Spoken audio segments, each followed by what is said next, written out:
Mbak Atika ya. Iya. Silakan masuk. Mbak Atika di sebelah mana? Sini aja. Oke, silakan. Terima kasih. Ya. Bagaimana kabarnya Mbak Atika? Alhamdulillah. Alhamdulillah baik ya. Mbak Atika tadi kesini naik apa? Kebetulan saya tadi naik ojek online. Oh, naik ojek online.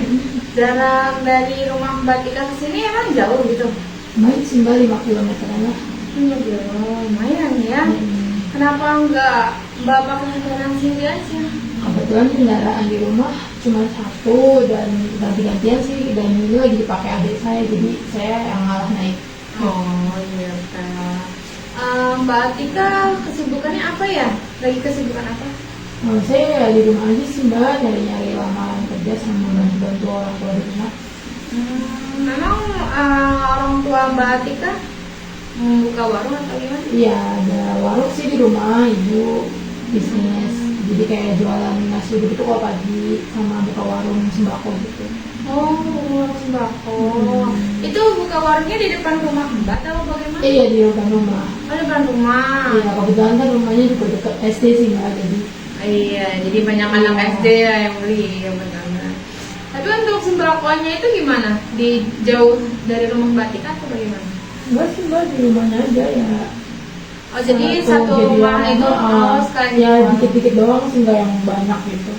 Tapi usaha itu punya siapa Mbak? Punya Punya ibu bapak. ibu bapak. Hmm. Udah lama emang jualannya?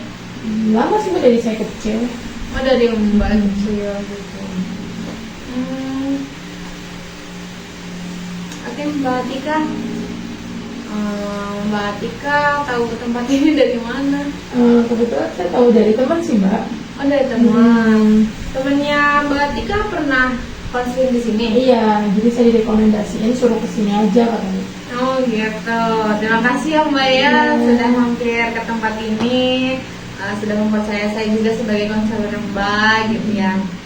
Tapi Mbak Atika sendiri, apakah sudah pernah mengikuti konseling individual?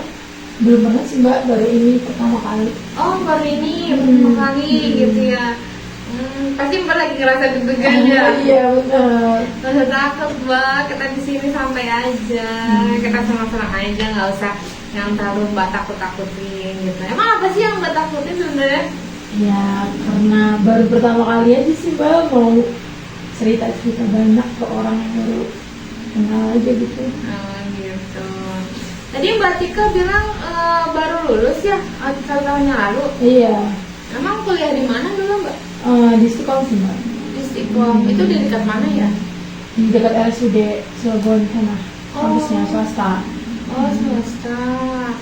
Tapi Mbak Tika ngambil jurusan apa? Saya ngambil manajemen informatika sih Mbak, kayak IT gitu, tapi bagian manajemennya. Gitu. Luar biasa ya ngambil IT bisa. Kuliah itu berapa lama itu Mbak Tika? Kebetulan saya kuliahnya 3,5 tahun sih Mbak. 3,5 tahun. Luar biasa banget sih Mbak. Gitu. Tapi itu lulusannya S1 atau D3 ya? Di situ ada dua ini sih Mbak, ada yang D3 dan S1. Tapi untuk IT sendiri itu Yang S1 sih Mbak biasanya. S1. Luar biasa ya, 3,5 tahun loh. Saya ya ini banget sih sama Mbak Tika, bangga banget sih Mbak. Terima kasih Mbak. Mbak Tika karena ini pertama kalinya ya Mbak Tika mengikuti konseling individual. Jadi Mbak Tika juga belum tahu itu apa konseling individual ya. Nggak tahu sama sekali sih Mbak. Oh, iya. Baik Mbak Tika, sebelum kegiatan ini dimulai, alangkah baiknya kita membaca doa dulu ya. Iya. Oke, baca doa dimulai.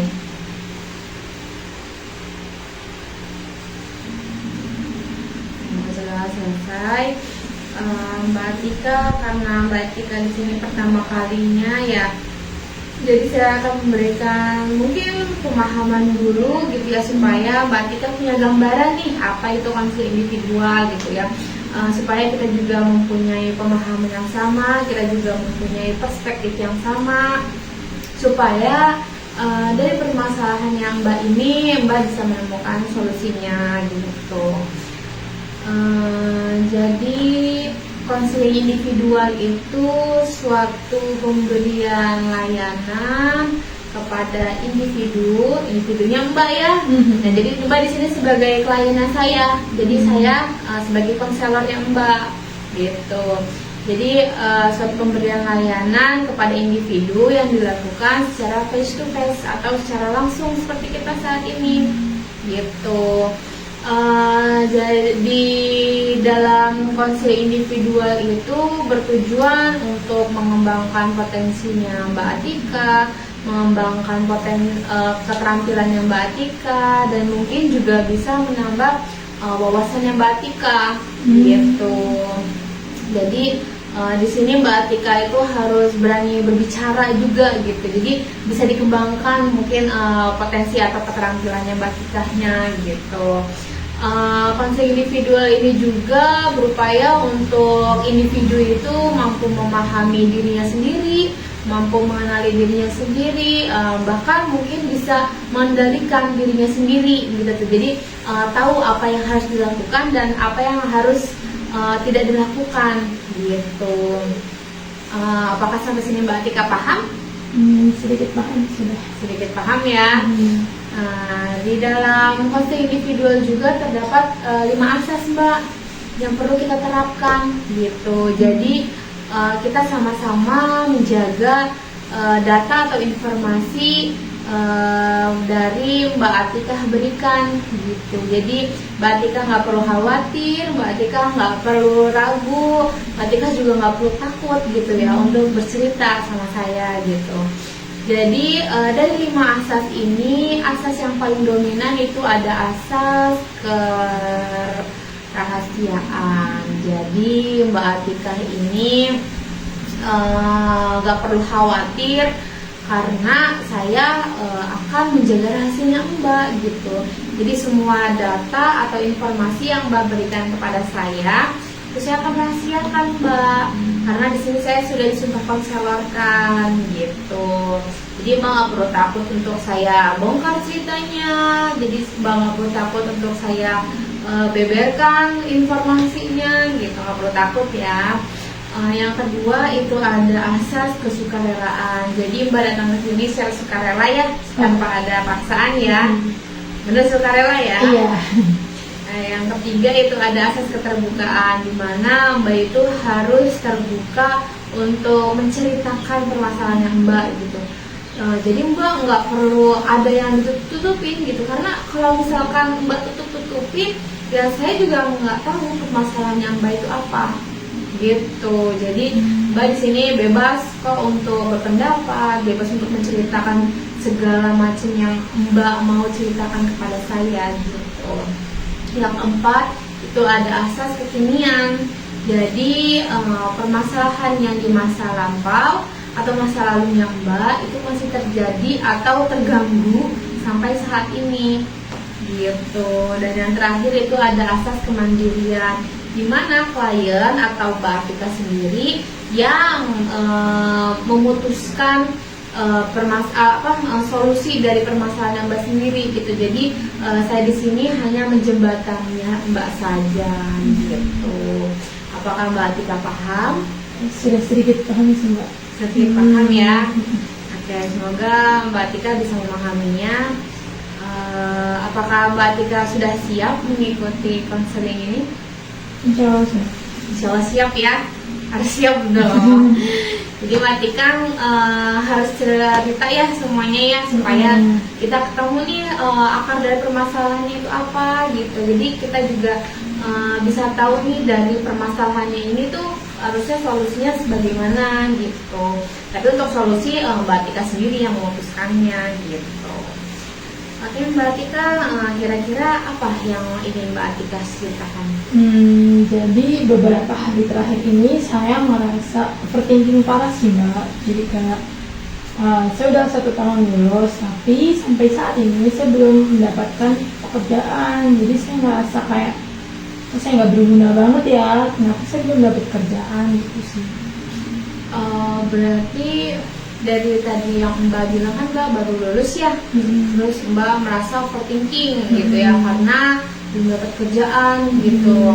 Secara kita udah melihat ya Mbak 3,5 tahun ya lulus ya. Tapi dari permasalahannya Mbak ini Mbak sudah melakukan apa ya? Ya kalau saya sih ngelakuinnya ya hal-hal yang kayak biasanya sih Mbak, ya nyari kerjaan lewat lowongan kerja, lewat website, lewat Instagram sama sosial media lainnya. Udah semua saya apply sih Mbak, udah puluhan loker juga saya apply, tapi ya itu belum nembus aja Mbak. Menurut Mbak apa ya yang kira-kira nggak bisa tembus sampai masuk kerja itu? Paling kalau misalnya saya lolos cuma sampai interview doang Mbak, nggak benar-benar sampai bisa kerja di salah satu tempat yang saya lamar tersebut. Kalau menurut Mbak kan gagalnya selalu di interview ya.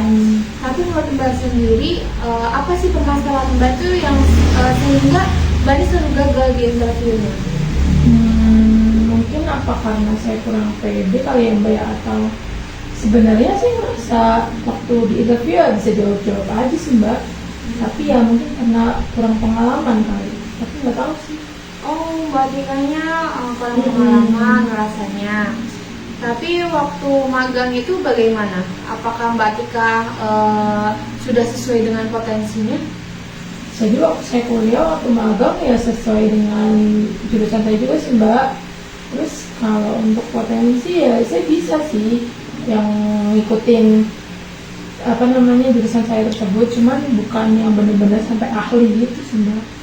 Tapi dari applyan yang Mbak kirim itu apakah sesuai dengan potensi yang Mbak miliki? Iya, saya sesuai dengan yang saya miliki sih Mbak, dan saya merasa saya bisa ngerjain hal tersebut. Cuman itu tetap aja Mbak lolos. Seperti itu. Saya merasakan betul ya apa yang Mbak rasakan gitu ya. Mbak merasa sedih ya, karena sudah setahun lulus tapi Mbak belum mendapatkan pekerjaan. Kalau gitu bagaimana dengan dukungan keluarga atau lingkungan sekitar? Untuk keluarga ya cuma bantu kayak udah coba-coba terus aja gitu sih, nggak ada yang lebih. Terus kalau misalnya lingkungan sekitar ya kalau misalnya ditanya ya paling jawabnya belum ada atau enggak ya nanti ya gitu paling.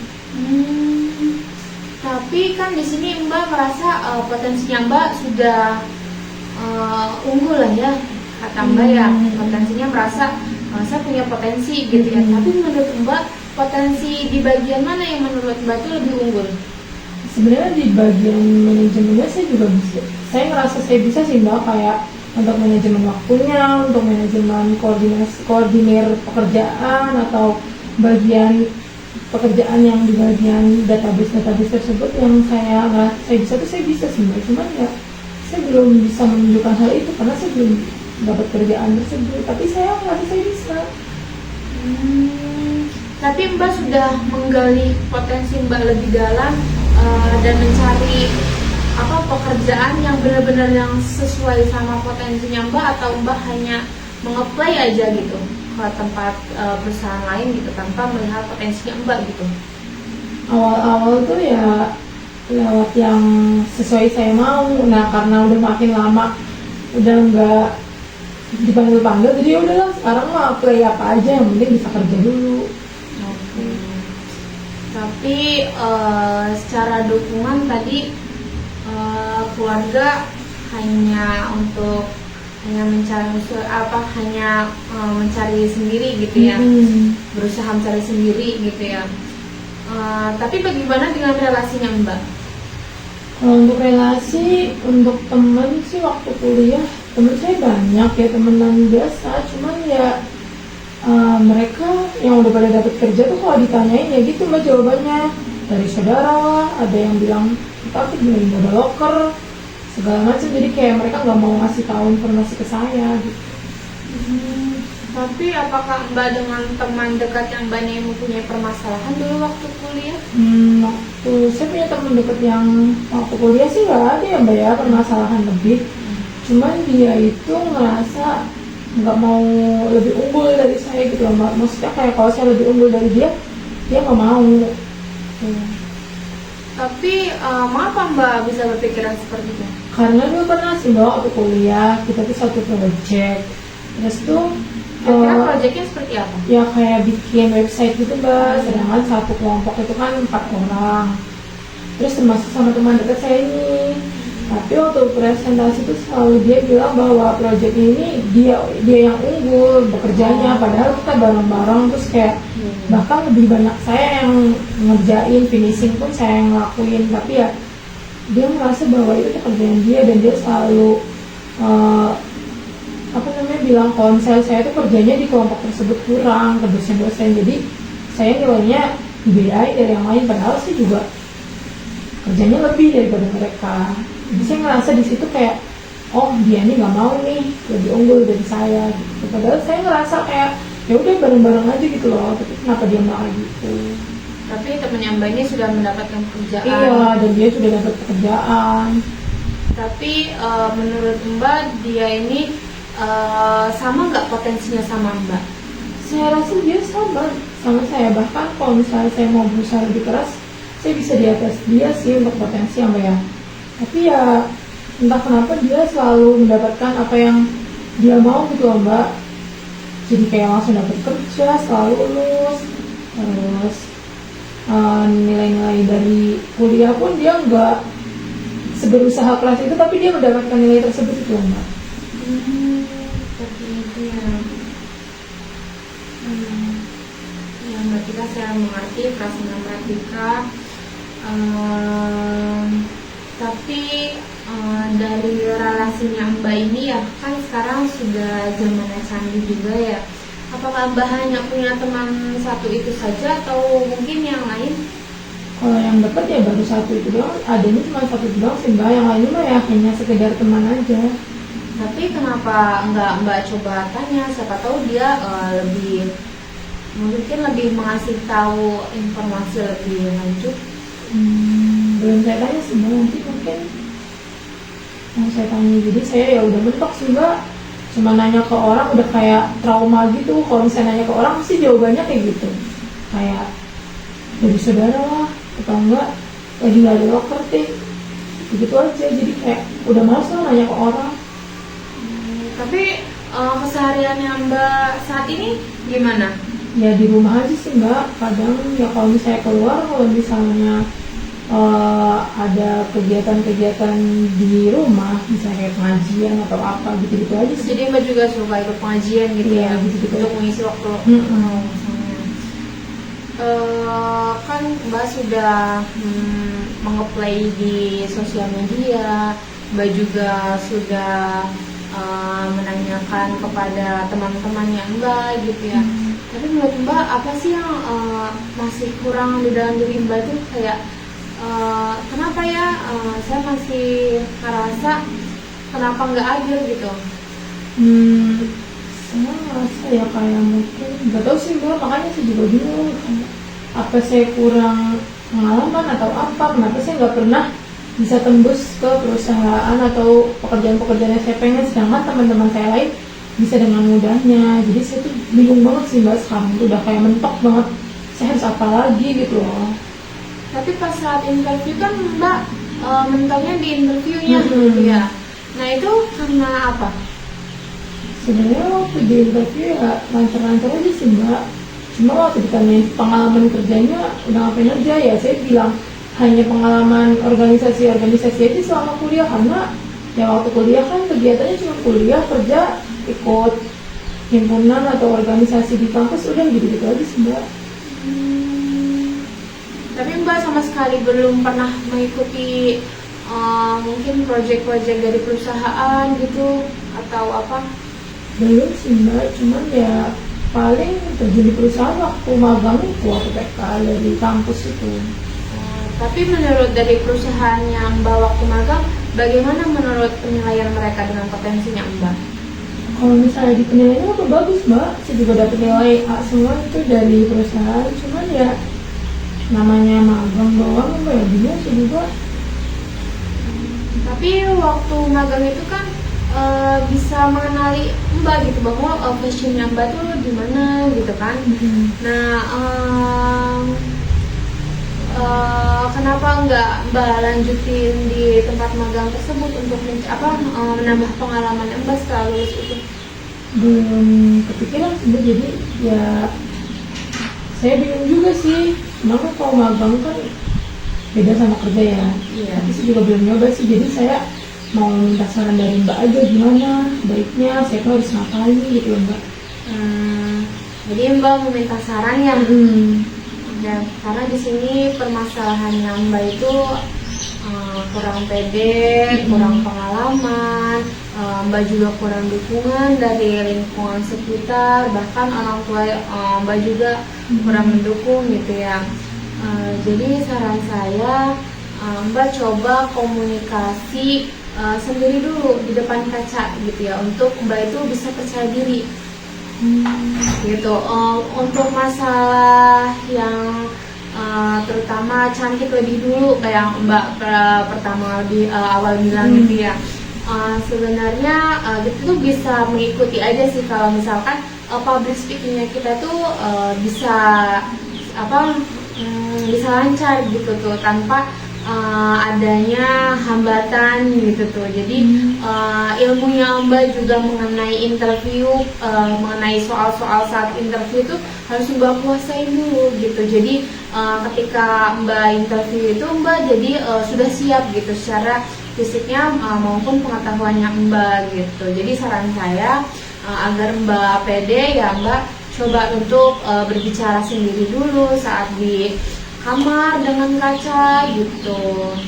Mbak juga mungkin mencoba untuk bersosialisasi dulu sama orang-orang baru gitu tuh. Jadi supaya rasa takutnya Mbak buat ketemu orang lain atau ketemu orang baru gitu, jadi Mbak merasa udah biasa saja gitu.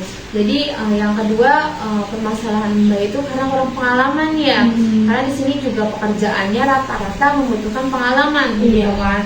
Jadi saran saya juga Mbak harus perbanyak pengalaman sih. Jadi mungkin ada suatu perusahaan yang sedang membuka proyek dan itu membutuhkan seorang IT kayak Mbak gitu. Jadi Mbak bisa mengikuti, coba gitu. Jadi kalau hanya Mbak hanya memanfaatkan pekerjaan tanpa pengalaman, itu juga mungkin perusahaan ragu gitu untuk menerimanya gitu, karena kurangnya pengalaman kan bisa menjadi perusahaan ini bakal jadi hancur gitu kan, karena kurangnya pengalaman dari seseorang ini yang bekerjanya ini gitu kan. Misalnya Mbak secara soft skill itu bisanya di mana? Ya kalau misalnya soft skill saya bisa menguasai sih kayak AutoCAD atau berbagai macam codingan juga bisa bahasa. Nah, apalagi Mbak kan IT ya, bisa ngoding ya. Misalkan suatu perusahaan membutuhkan project untuk ngoding gitu, sedangkan Mbak itu kurang pengalaman nih buat ngoding. Jadi kan misalkan codingan ini malah jadi acak-acakan gitu. Makanya mungkin perusahaan hanya memanggil Mbak sampai di interview karena mungkin Mbak itu kurang pengalamannya itu. Jadi saran saya Mbak lebih banyak ambil pengalamannya gitu. Jadi utamakan dulu ya pengalaman sama percaya dirinya Mbak gitu, karena semua itu akan mengikuti gitu. Yang ketiga itu dari dukungannya Mbak ya, dukungan orang tua. Sebenarnya dukungan orang tua tuh penting ya menurut saya, karena dari mereka menyemangati kita juga bakal semangat gitu untuk cari pengalaman, cari kerjaan gitu. Jadi kalau hanya sebatas membantu orang tua, terus kayak orang tua cuma nyuruh cari aja sendiri gitu kan kita juga bingung ya, kita nggak kurang arahan gitu kan, kita buntu ini, kita perlu jalan gitu kan yang lebih luas gitu. Nah, menurut saya peran orang tua itu sangat penting sih. Jadi Mbak nanti bisa cerita dulu sama orang tua Mbak kalau misalkan Mbak itu sudah buntu, Mbak itu sudah misalkan Mbaknya sudah tidak ada yang sudah nggak tahu, bingung harus apa yang dilakukan gitu. Jadi mungkin orang tua juga paham dan mungkin orang tua juga bakal ngasih tahu gitu bakal ngasih arahan ke mbaknya gitu. Lalu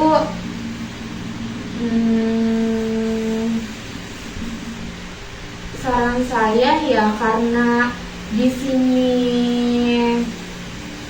mungkin di sini itu proyeknya lebih banyaknya industri ya Mbak ya. Iya.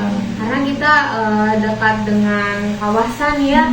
Jadi kalau untuk IT seperti itu yang dibutuhkan itu sebenarnya teknik sih Mbak. Jadi mungkin perusahaan juga lebih memilih kali ya. Jadi mengapa Mbak selalu ditolak? Karena mungkin ada beberapa alasan yang perusahaan nggak menerima Mbak gitu. Jadi saran saya juga, kenapa nggak Mbak coba cari keluar kota, coba keluar gitu? Oh iya, belum kepikiran sih Mbak, karena yang ngerasa di sini banyak perusahaan belum nyoba keluar. Jadi nyoba keluar kan ya? Iya sih, belum kepikiran. Iya. Tapi saudara-saudara Mbak apakah sudah ada yang pernah kerja di luar kota atau bagaimana?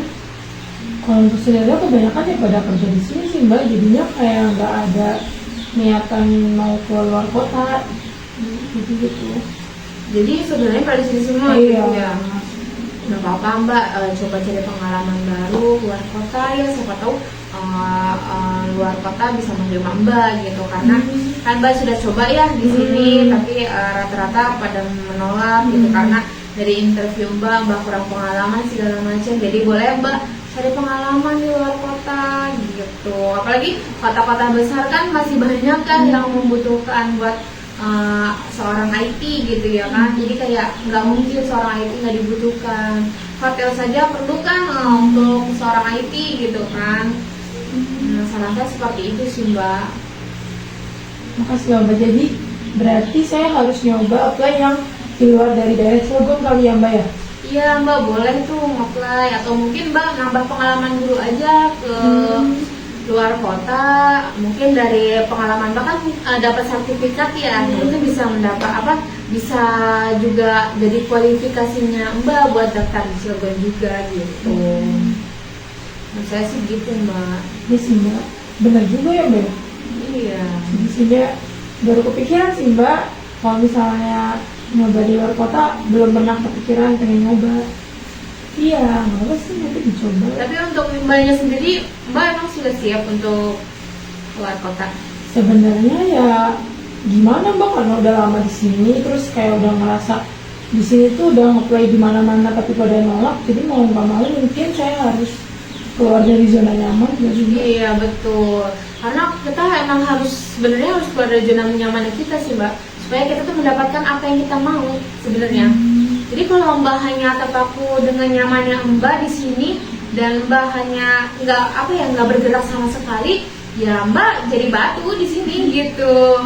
Jadi kita harus yang keluar gitu dari zona nyamannya kita gitu, supaya kita bisa nih dapetin apa yang kita mau gitu. Mungkin rezekinya Mbak juga mungkin nggak ada di sini gitu, kan rezeki bisa dicari gitu Mbak. Cuman saran Mbak gimana sih nanti saya menghadapi dunia luar baru gitu loh, keluar dari Cilegon ini. Saya kan kayak baru pertama kali ya, pasti saya juga takut ya sih Mbak di sana, cuman kayak tambah overthinking lagi. Terus tuh gimana saya cara survive di sana, gimana itu? Yang Mbak overthinking seperti apa? Ya kayak takut aja, namanya bukan kota kita gitu kan, kayak kota baru, terus takut aja nanti gak punya temen atau gimana. Jauh dari orang tua.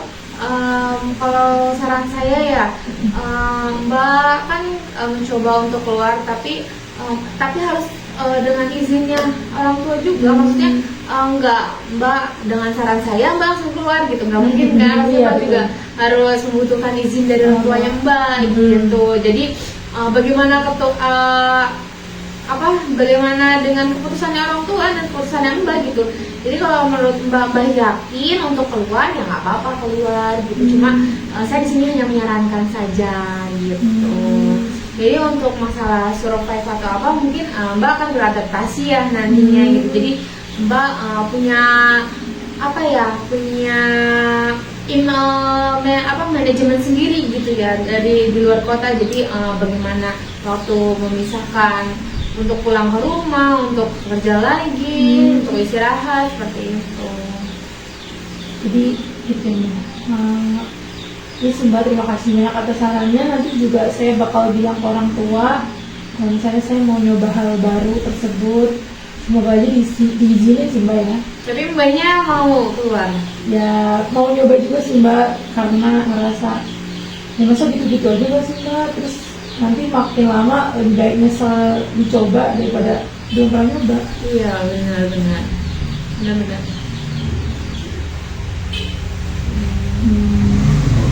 Jadi Mbak Tika sudah menemukan ya solusinya, dan Mbak Tika memutuskan untuk gimana? Mau nyoba hal baru, ya nanti mau diskusi sama orang tua. Bener kata Mbak tadi, saya baru ngerasa ya sih saya kurang komunikasi sama orang tua. Jadi mungkin nanti saya komunikasi juga sama orang tua baiknya gimana. Kalau memang saya pengennya keluar dari zona nyaman saya untuk mencari pengalaman di luar kota, saya bakal bilang orang tua sih Mbak. Jadi saya mengambil kesimpulannya kayak gitu sih dari perkataan Mbak tadi. Saya menemukan pikiran-pikiran baru. Ya Mbak, jadi menurut saya begitu ya dari permasalahannya Mbak gitu ya. Jadi Mbak juga harus komunikasi sama orang tua. Jadi saya di sini hanya menyarankannya saja supaya Mbak juga keluar dari zona nyamannya Mbak, supaya Mbak juga bisa mendapatkan pekerjaan. Apalagi Mbak kan punya potensi ya yang lumayan unggul gitu. Secara Mbak juga kuliah, terus juga lulus 3,5 tahun, kayak sayang banget gitu kalau hanya di sini tapi nggak ada pergerakan gitu. Lebih baik kita beneran harus bergerak, cari yang jauh gitu. Menurut saya sih begitu ya Mbak ya. Tadi balik lagi Mbak harus komunikasikan dengan orang tua Mbak gitu. Jadi menurut Mbak, apakah permasalahan Mbak sudah terpecahkan? Yang untuk kerjaan itu sih Mbak. Cuma ada satu lagi nih Mbak yang masih ngeganjel di diri saya. Iya, kenapa Mbak? Tentang teman sih Mbak. Kayak saya tuh punya teman dekat, dia tuh teman kuliah saya, kita tuh dekat banget. Cuman kayak saya ngerasa teman saya ini kayak sebagai penghambat saya gitu loh Mbak, untuk ngelakuin hal-hal yang saya pengen. Jadi saya tuh ngerasa kayak apa dia nggak suka ya sama saya ngelakuin ini, saya ngelakuin itu. Jadi gimana sih Mbak biar saya tuh nggak kepikiran tentang orang lain gitu loh, saya biar fokus sama diri saya itu gimana gitu. Tapi hal apa yang pengen Mbak pengenin tapi dia menghambat? Jadi kayak misalnya waktu zaman kuliah aja ya, itu kan dia selalu ngerasa saya itu saingannya, padahal saya itu cuma berteman, saya pengen kita bareng-bareng sukses. Cuman kenapa dia nggak mau kalau saya itu ya maju bareng dia gitu. Jadi kayak sedih aja gitu Mbak, padahal saya nganggap dia teman, tapi dia nganggap saya saingan dia gitu. Tapi Mbak sudah pernah komunikasi sama dia, kenapa dia melakukan seperti itu?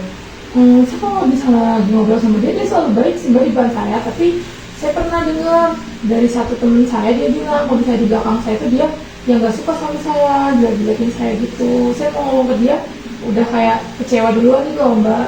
Saya sedih, sakit hati aja gitu. Tapi seharusnya Mbak komunikasi dulu sih sama orangnya. Jadi nggak perlu apa ya, jadi jangan melihat dari satu pandangan saja. Gitu kan tadi Mbak bilang kan ada temennya yang ngomong gitu kan.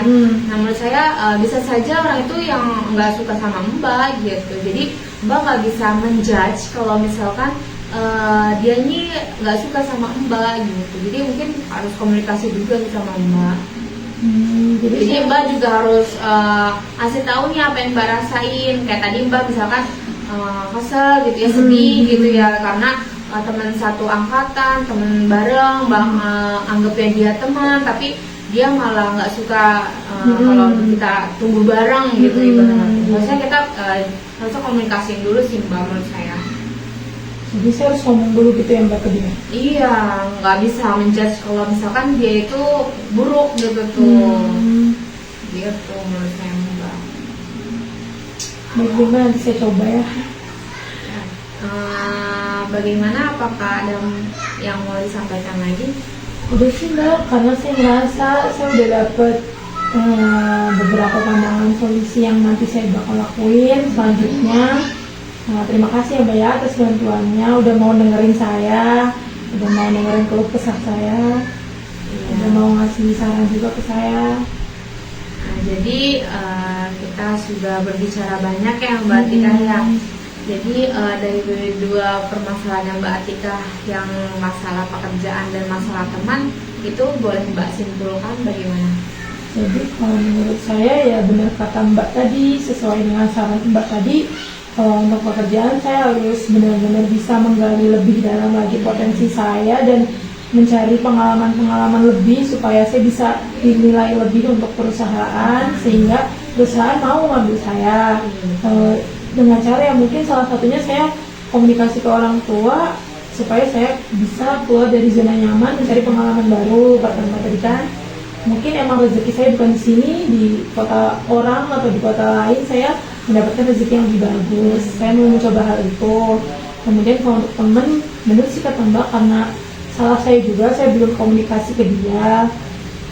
Saya hanya melihat dari satu sudut pandang aja, karena dengar dari omongan orang juga, saya ngerasa bahwa dia itu nggak suka sama saya kecewa sama dia. Tapi ternyata ya benar sih kata Mbak juga, karena saya belum ngomong aja ke dia, belum komunikasi. Jadi mungkin emang semuanya ini kuncinya komunikasi dan sama-sama ini sih introspeksi, terbuka. Benar. Ya. Jadi Mbak harus banyak komunikasi ya sama orang tua Mbak juga, dengan supaya dapat dukungan lebih gitu mengenai pekerjaannya Mbak gitu ya. Oke Mbak Atika, apakah ada yang mau diceritakan lagi? Enggak sih Mbak, kayaknya udah cukup, karena untuk permasalahan akhir-akhir ini saya udah cerita semua ke Mbak. Jadi overthinking saya udah saya keluarin semua sih. Gitu. Iya. Jadi gimana perasaannya Mbak Atika? Alhamdulillah sih lega, jadi karena ada teman cerita yang tadinya saya pendem sendiri, saya bingung harus kayak gimana ngelakuinnya. Tapi alhamdulillah, terima kasih atas bantuan Mbak Sabrina, saya udah bisa ngeluarin unek-unek saya. Terus Mbak Sabrina juga nerima saya, nerima cerita-cerita saya dan memberikan solusi serta sarannya. Jadi ngerasa lega aja gitu sudah. Terima kasih juga ya Mbak Tika ya sudah mempercayai saya sebagai konselor Mbak. Mbak juga nggak perlu takut ya untuk cerita. Jadi kalau misalkan Mbak Tika mungkin ada permasalahan lain, atau mungkin Mbak Tika butuh cerita sama saya, Mbak Tika boleh datang ke sini, ke tempat ini lagi, gitu ya. Jadi Mbak Tika nggak usah takut lagi, nggak usah deg-degan lagi, ya.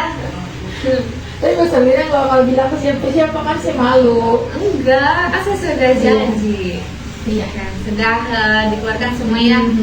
Terima kasih ya Mbak Atika, sudah meluangkan waktunya mengikuti kegiatan ini.